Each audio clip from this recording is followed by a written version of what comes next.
Table 110.31 of the National Electrical Code addresses the requirements for fences or screens around electrical equipment operating at over 600 volts. Specifically, Table 110.31 typically applies to outdoor installations, mandating a fence or screen that is at least 10 feet in height. However, the code recognizes that indoor electrical installations present different circumstances.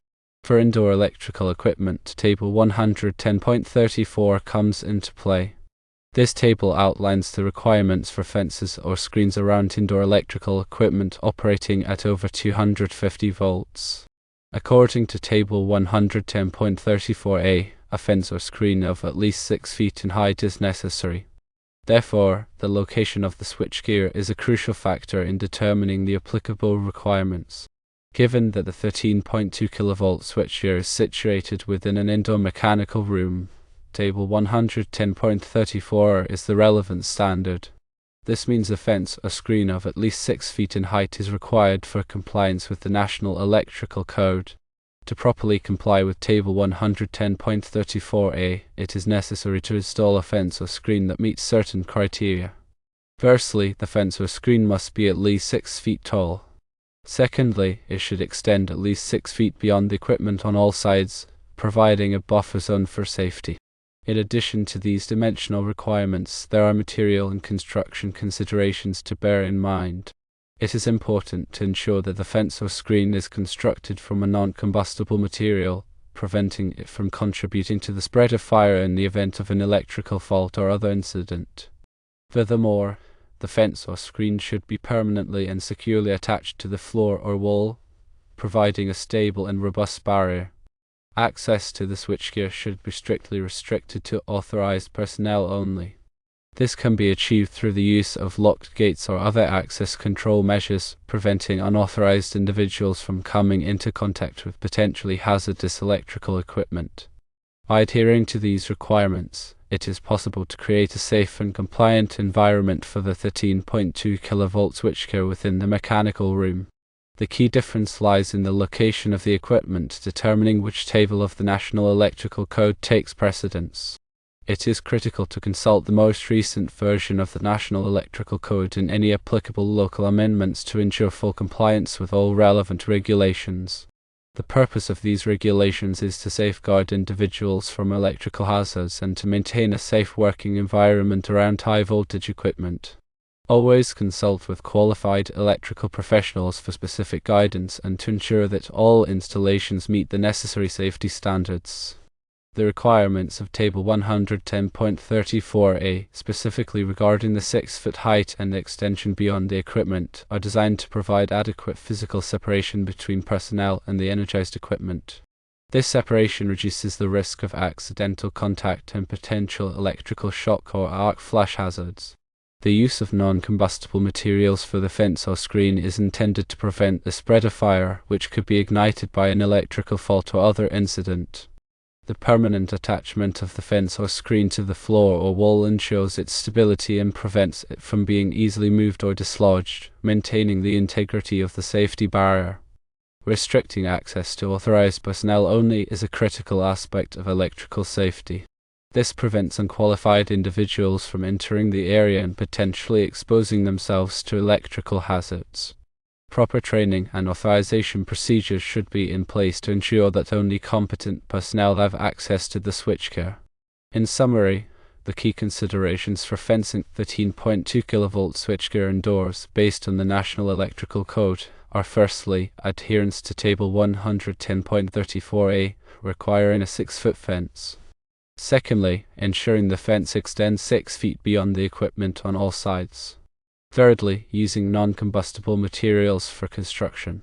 Fourthly, permanently attaching the fence to the floor or wall. Fifthly, restricting access to authorized personnel only. By carefully following these guidelines, it is possible to create a safe and compliant installation that protects individuals from electrical hazards.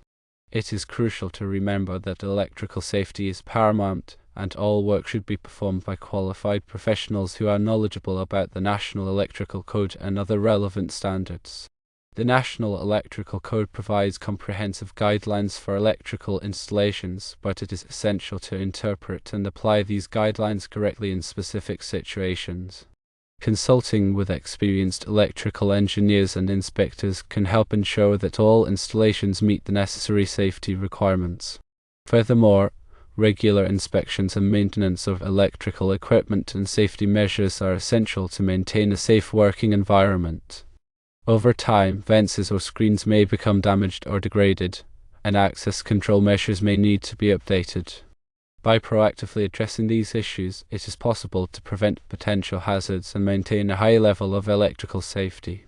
The voltage level of the switchgear, 13.2 kilovolts, indicates that it is a high voltage installation requiring strict adherence to safety precautions.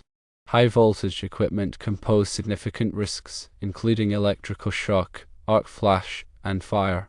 Therefore, it is imperative to take all necessary steps to mitigate these risks and protect individuals from harm.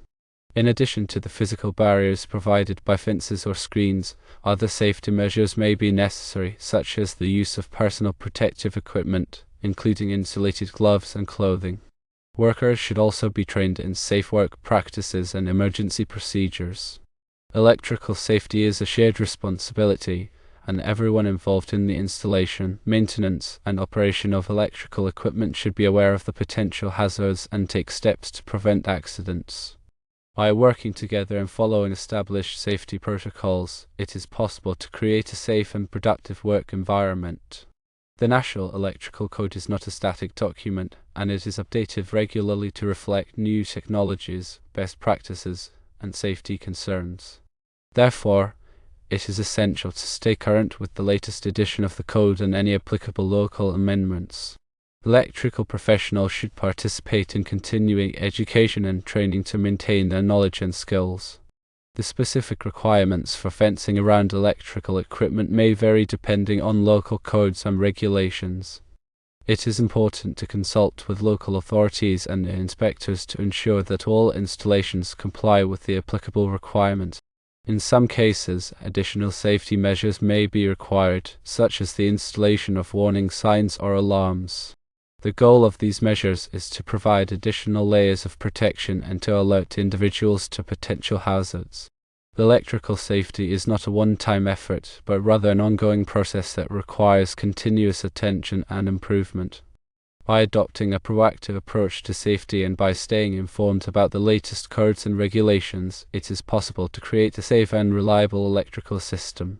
The design and construction of the fence or screen should also take into account any specific environmental conditions or hazards that may be present.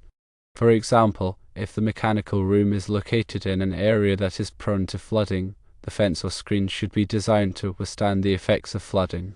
Similarly, if the mechanical room is located in an area that is prone to seismic activity, the fence or screen should be designed to withstand the forces of an earthquake. The choice of materials for the fence or screen should also consider the potential for corrosion or other degradation. In corrosive environments, it may be necessary to use materials that are resistant to corrosion, such as stainless steel or aluminum. Regular inspections and maintenance of the fence or screen are essential to identify and address any signs of damage or degradation. Any necessary repairs or replacements should be made promptly to maintain the integrity of the safety barrier. The access control measures used to restrict access to the switchgear should also be regularly reviewed and updated to ensure their effectiveness. For example, if the switchgear is located in an area with a high level of security risk, it may be necessary to use more sophisticated access control measures such as biometric scanners or card readers. The training provided to authorized personnel should also cover the proper use of access control measures and the importance of preventing unauthorized access to the switchgear. Electrical safety is a complex and multifaceted issue that requires a comprehensive approach. By considering all of the relevant factors and by implementing appropriate safety measures, it is possible to create a safe and reliable electrical system that protects individuals from harm. In addition to the requirements outlined in the National Electrical Code, other industry standards and best practices may also be relevant. For example, the Institute of Electrical and Electronics Engineers (IEE) publishes a number of standards related to electrical safety, including standards for arc flash hazard analysis and mitigation. These standards can provide valuable guidance for designing and implementing electrical safety programs. It is also important to consider the human factors aspects of electrical safety. Human error is a significant contributor to electrical accidents, and it is essential to design systems and procedures that minimize the potential for human error. This includes providing clear and concise instructions, using intuitive controls and displays, and providing adequate training to workers. The principles of human factors engineering can be applied to the design of electrical systems to improve their safety and usability. For example, the location of switches and controls should be carefully considered to minimize the risk of accidental activation. The use of color coding and labeling can also help to improve the clarity and usability of electrical systems. The overall goal of electrical safety is to create a safe and reliable working environment for all personnel. By implementing a comprehensive electrical safety program and by staying informed about the latest codes, standards, and best practices, it is possible to minimize the risk of electrical accidents and injuries. The specific requirements for fencing around electrical equipment may also be influenced by the type of equipment being protected. For example, switchgear may require different fencing arrangements than transformers or generators. The National Electrical Code provides specific guidance for different types of electrical equipment, and it is important to consult these sections of the code when designing fencing arrangements. In some cases, it may be necessary to consult with a qualified electrical engineer to determine the appropriate fencing requirements for a particular installation. An electrical engineer can perform a hazard analysis and recommend specific safety measures to mitigate the identified hazards. The hazard analysis should consider all potential hazards, including electrical shock, arc flash, fire, and mechanical hazards. The electrical engineer can also provide guidance in the selection of appropriate materials and construction methods for the fence or screen. The cost of fencing around electrical equipment should also be considered. Fencing can be a significant expense, especially for large installations. However, the cost of fencing should be weighed against the potential cost of an electrical accident, which can include injuries, property damage, and legal liability. In many cases, the cost of fencing is a small price to pay for the safety and protection of personnel and equipment. The decision to install fencing around electrical equipment should be based on a careful assessment of the risks and benefits. This assessment should consider all of the relevant factors, including the type of equipment, the location of the equipment, the potential hazards, and the cost of fencing. The assessment should be documented and reviewed periodically to ensure that it remains accurate and up to date.